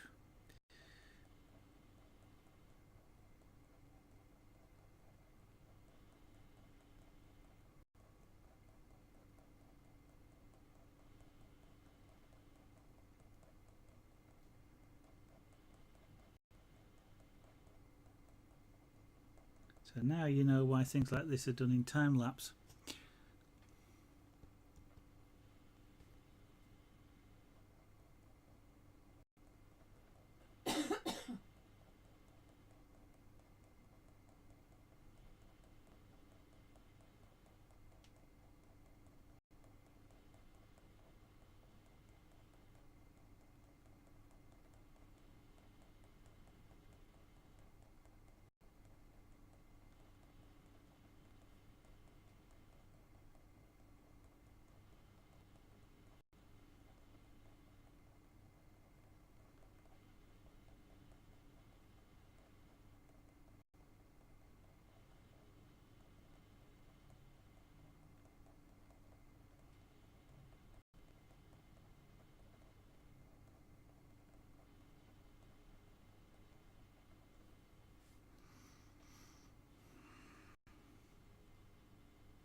The real challenging thing of a lot of this is going to be to keep the hairs in the right direction, especially on some curves. And like around here, the hairs change from this over to that, almost to horizontal as I come further up. No, the cream cake, not the cake. Yeah. Oh, thank you for that compliment, 3D. That's kind of you.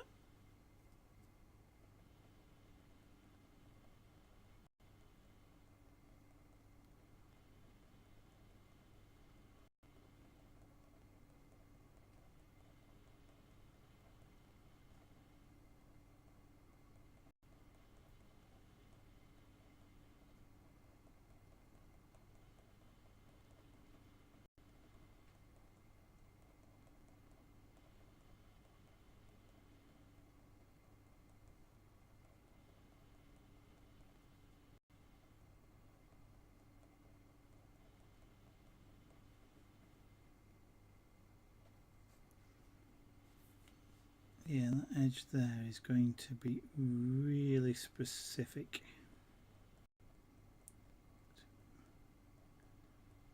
It's a really, around the nose, it's almost a really sharp edge. It's a bit like it's been drawn with a ruler.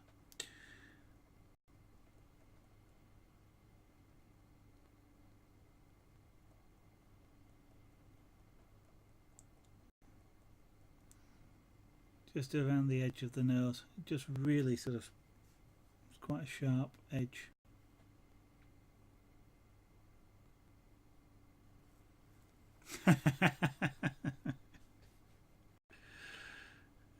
Yeah, that probably happens quite a bit when you suddenly realise.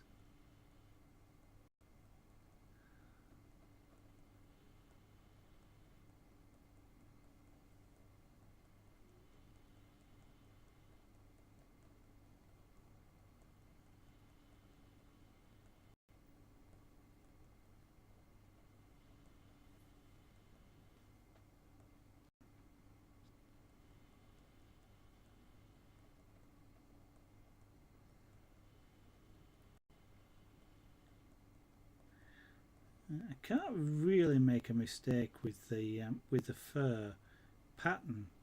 What I can make a mistake with is the things like the angles of the fur.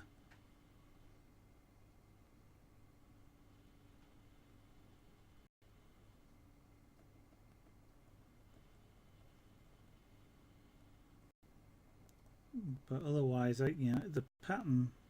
Well, every animal is unique, so this one will be no exception.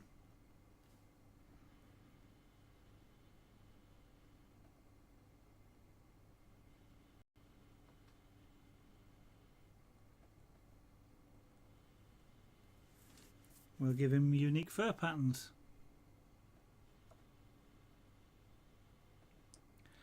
No, it's not. I mean, you obviously can use it that way. It's not. No, it's if you kind of imagine an image turned into black and white, then it's the white part of the image.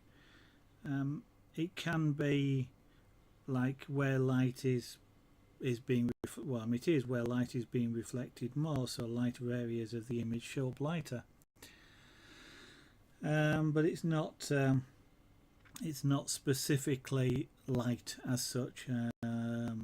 I guess, for example, if I'm doing reflections in the eyes, which I will do, I'll make them quite solid white, because the reflection of something like sky, for example, would be quite bright. And if I was doing a candle flame, then the core of it would be really white. And it is a light source in that particular case, but it's not something that the white is representing. Light, as in a source of light. It's light. So that's, yeah.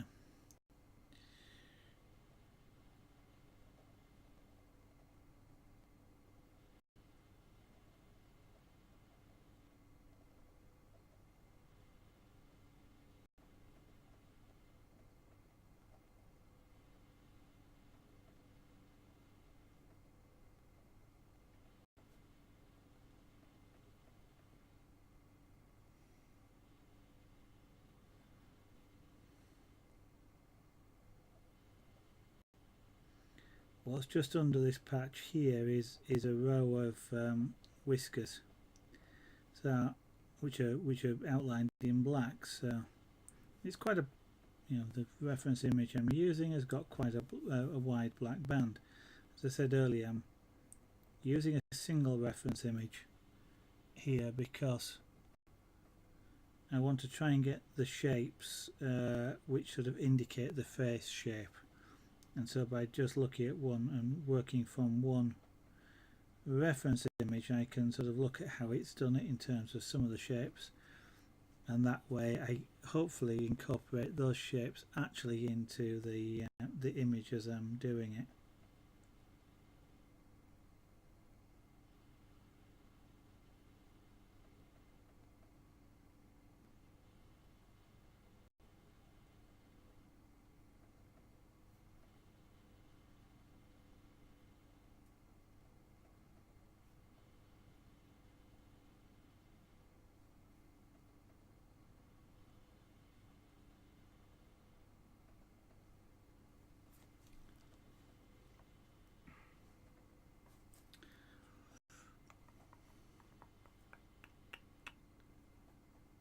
Yeah, that's a brighter one, so.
The more you go over an area, the whiter it becomes. So when you're trying to, as I'm doing here, create a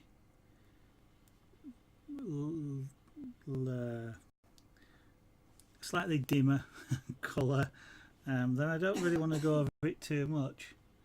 But it sort of is can be quite difficult to get the right density of scratches in there so that it actually looks like a, yeah, I've got fur and it's a consistent-ish sort of colour.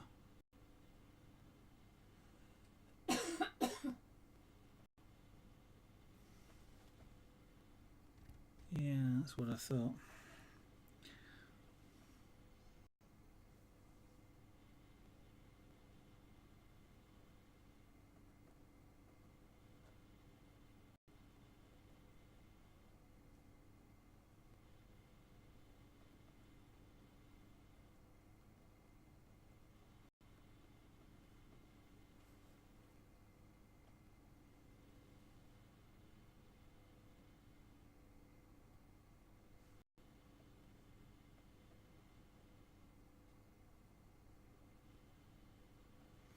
Okay, 3D, no problem. TMJT72, hello, welcome, thank you. Well, I have some knowledge. I don't know about lots of knowledge, but I have some knowledge. And explaining it is explaining it, and well, apart from it helping me, is so that you can make your own decision as to which bits of it you want to take, or take up or take on board. So that because your use, or if you wanted to do something like this, you might do something different. So by me explaining what I'm thinking and why I'm doing something, I'm not telling you this is the way to do it, because it probably isn't, but you can take the thoughts, the ideas, the way I'm doing it because of the reasons that I'm doing it, and see whether it applies to what you're doing. And if it does, it might work for you. If it doesn't make sense, then of course you can ignore it completely. At this moment in time, what I'm trying to do is, and this is where I keep studying the pictures, and it is worth studying the pictures, is the fur direction is round the side of the muzzle. It goes that way, but as you come on the edge of the nose, it sort of curves around. But there's kind of, on most cats and these, the leopards look to be about the same. There's a space about here on the nose, around about here, sort of roughly middle-ish sort of point of the nose, where all the fur comes out of. It's kind of like it starts there and then just spreads everywhere. And so you've got fur going that way, out here and down the nose. Only it sort of starts here and disappears in there because they're laid on top of each other. But it's it sort of disappears, you know, comes out from that radially, and you've kind of got to follow that radial pattern as you come around the nose. Once you start to get away from the nose itself, where fur is changing direction fairly rapidly, once you get sort of you're around the eyes, it's then sort of just heading backwards towards the tail, and so you've got some curves, you know, around the bones, but essentially it's just straight radial. But just there's so many sort of complex shape changes around this sort of area that, you know, you've got to follow those lines, and that's part of what will make it look more three-dimensional. That's what I think makes it look more three-dimensional, because you see those directions in the fur as I'm drawing it, or I hope you're going to see them, and that's going to go to you, oh, it's going that way, therefore, you know, if you see a sort of like that, you know, an up and like a bump, you'll actually see it and read it in the picture as a bump, or as, you know, something is under the skin at that point, and then hopefully that helps see the shape of the leopard's face. I keep calling it a tiger. I did think about doing a tiger, but I've ended up doing a leopard.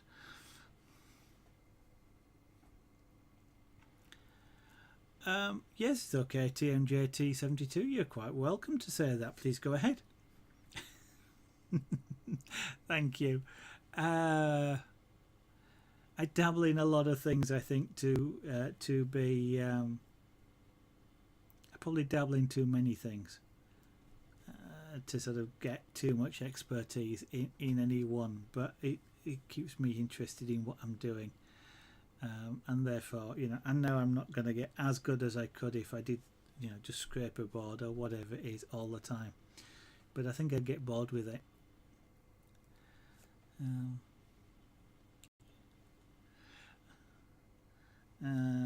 We are coming up towards the end of the stream. I'm kind of just delaying a little bit to give 3D time to start up, because he's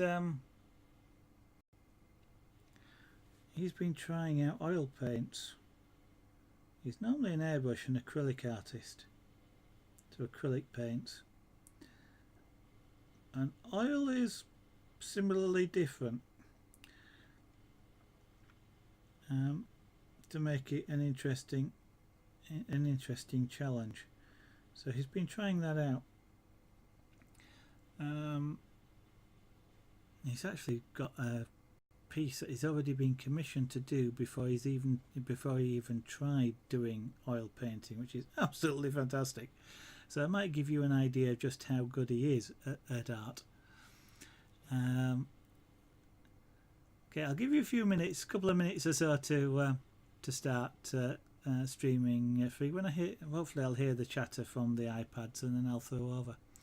You do sketch and watercolour. Oh, that's very good, TMJT. You know, if you ever have any pictures, let me know. I'd like to see them. You can post them up in stream if that's what you want to do. But I'd certainly like to see. So I've got another series of these black spots just to do around here. What's going to happen with the black spots is, especially these, which are the little ones where the hairs are coming out of, we're probably not going to end up with having as many as a real tiger might have, and the spots on the tiger's body as well. There are probably going to be a lot fewer of them than there would actually be in real life, but it's just going to be kind of artistic license, you might call it.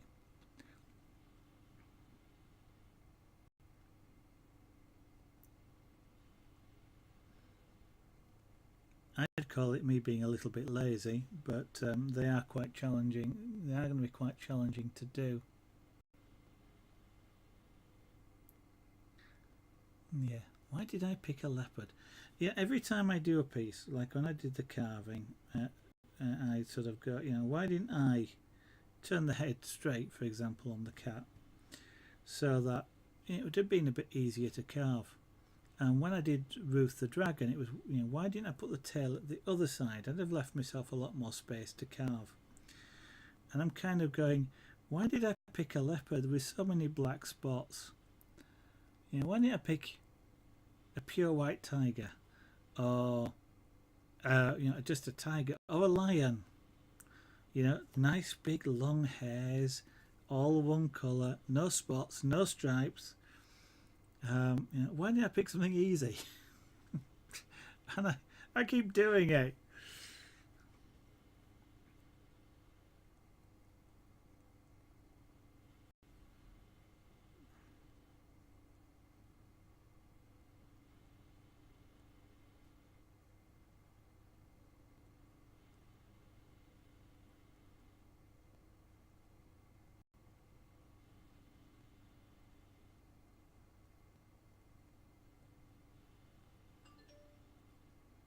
Now that sounded like 3D bloke going live.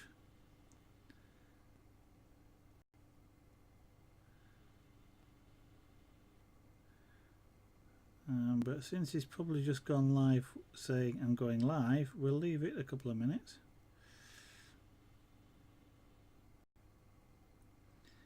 But we are getting close to the end of the stream, guys.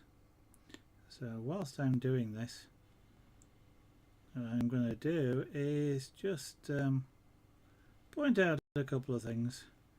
You will of course have noticed the scrolling message going across the top of the screen. The intention is with that is to eventually with both Etsy and my own websites to put things like this, like the punchcraft and maybe some of the pyrography onto there for people who may want to have a piece, and with the jewellery in particular, because I can make that on request, if you like. I can make the orders. I'm hoping I'll be able to use some of that to fund buying things like, well, the jewellery for a start, but buying things like wood and nibs and stuff like that for the artwork. So I encourage you to take a look. That doesn't mean you've got to buy anything, just take a look. If anything does interest you, then of course I'm quite happy for you to buy something. But share it around. Maybe there's something there that somebody else would like. And at the moment there is a 5% off coupon just while the end of the month, just since we've launched the shop. Right, I'm just doing is just going around some of these black spots here.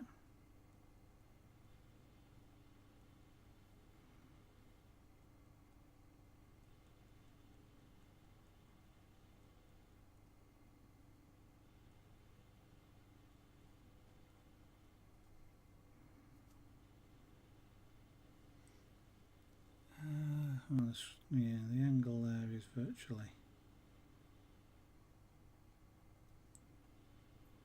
horizontal. Okay.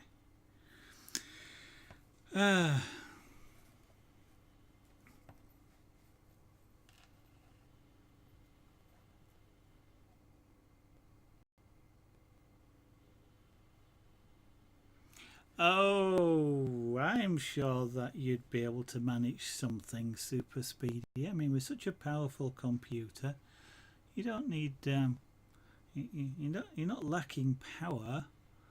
Just tweak down the video settings until you get something that you can sustain.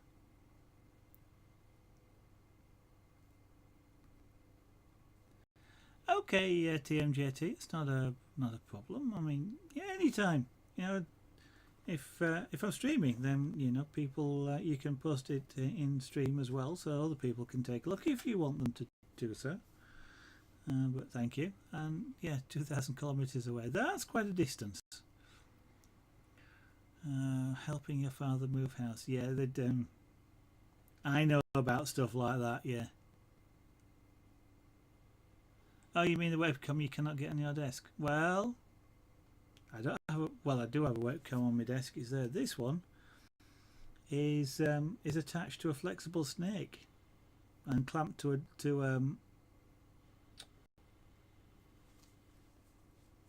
desk unit to the left. Not a desk unit, a shelving unit to the left of me. Kind of. What we got? There's the camera on the. I'm going to work out which way this moves, but on a snake, and that then is just goes down there, and is just clamped to a shelving unit. Or I could just as easily put a tripod there as well, I guess. But it's nice on that snake, just because I can move it around a heck of a lot easier.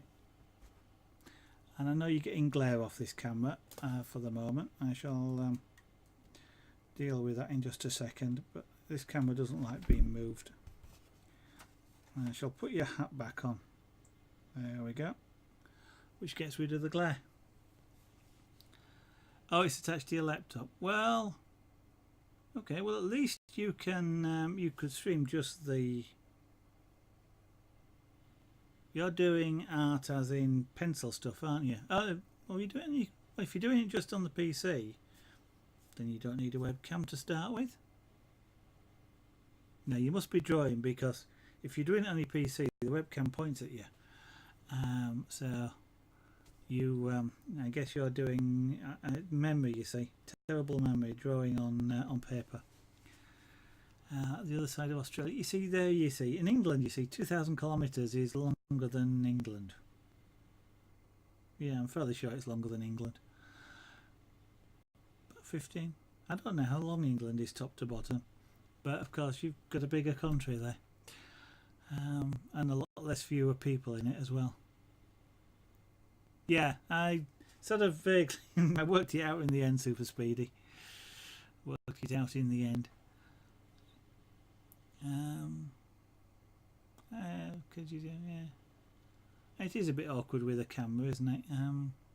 Because you kind of need to tip the PC into really awkward things.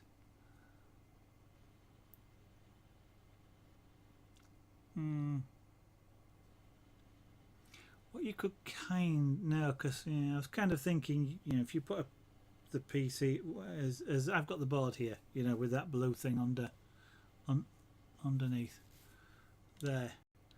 If that blue thing was a computer, then you could sort of put a board on top of the keyboard so it didn't press any of the keys, and then you could have the sort of screen tipped a little bit, but it'd be kind of awkward to draw with. I think you probably do need an external webcam for that one. But this one, this one was 12. I know it's £12, even though it's a works camera. So this one I'm pointing out, the one you're looking at me through, 12 UK pounds. So they're not fantastically expensive, because as I say, you don't need a fantastically high quality one. They help, but to experiment with or to see what it's like, and then go cheap.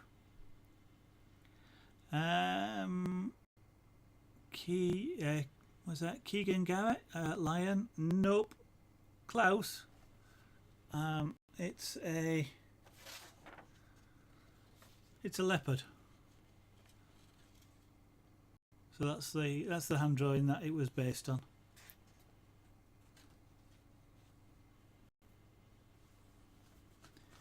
Yeah.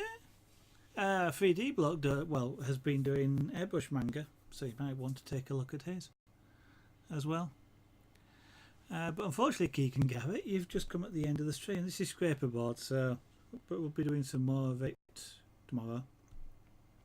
But we are finishing for tonight, I'm afraid. So what I'm going to do is say thank you, everybody.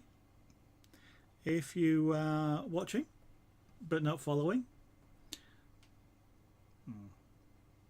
I still wonder why. But if you're watching but not following, I'm going to encourage you to push that follow button and get notifications when I go live. If you just want the notifications and don't want to follow, that's okay, but you can do that using Twitter. I tweet when I go live. So at @Zeraganart. Details in case you come back later and wonder what they were are below the stream window, but they'll also be on the end plate in a moment for a short while, so you can always pick them up from there.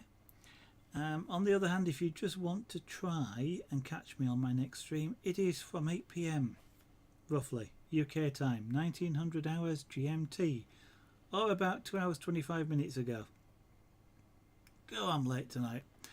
So that tomorrow night. Advance notice, there's no stream on Friday of this week. I'm out, so I can't. But we should be here for the rest of this week and over the weekend. Thank you all. I'm going to encourage you to go over to 3D Bloke, especially if you want to join in chat, but I will be hosting him. In fact, I suspect I already am hosting him. But I do highly I just disconnected him, so I'll host him in a moment.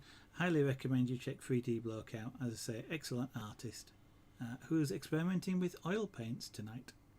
So thank you all. Check out the shop, and I'll hope to see you again in the studio tomorrow. Bye bye everybody.